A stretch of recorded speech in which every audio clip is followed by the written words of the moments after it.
Buildings are very static. Today's buildings are all around standardization. We spend 90% of our time indoors. We have these environments that really do not change or provide information or the conditions or the situations for their users.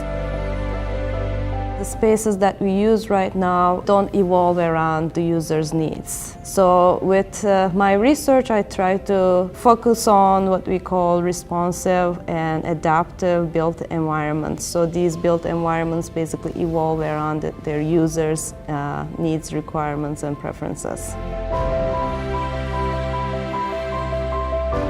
So one of the projects that we recently started is how and if building attributes impact occupants' evacuation and shelter behavior during extreme events like fires, and it could be something related to terrorist attacks and such.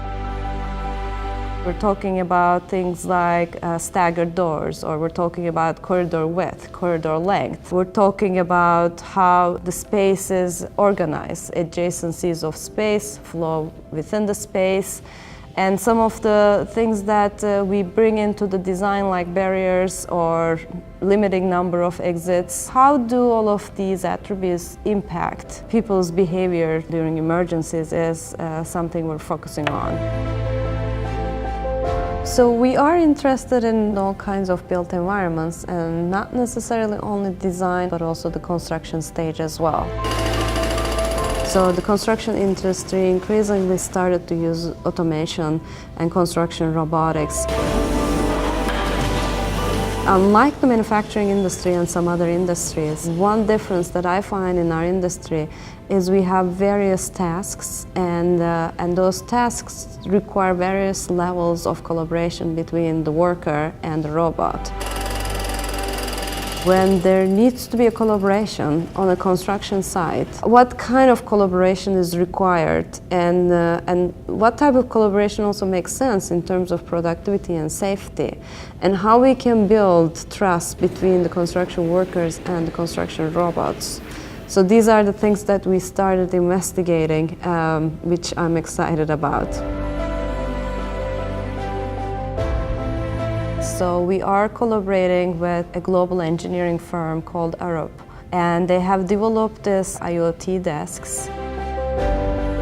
We're in the process of building this desk here at USC, and we will be monitoring office users' thermal comfort, visual comfort, how they're using their appliances. We're modeling all of these and trying to sense, perceive, and reason around people's needs as well as what's happening within the built environment. So the desk ideally will observe the user and build a relationship with the user. If I open the blinds for you to have natural light, would you please dim or turn off the artificial lights? And through that relationship influence the user to be more productive, more comfortable, and more healthy.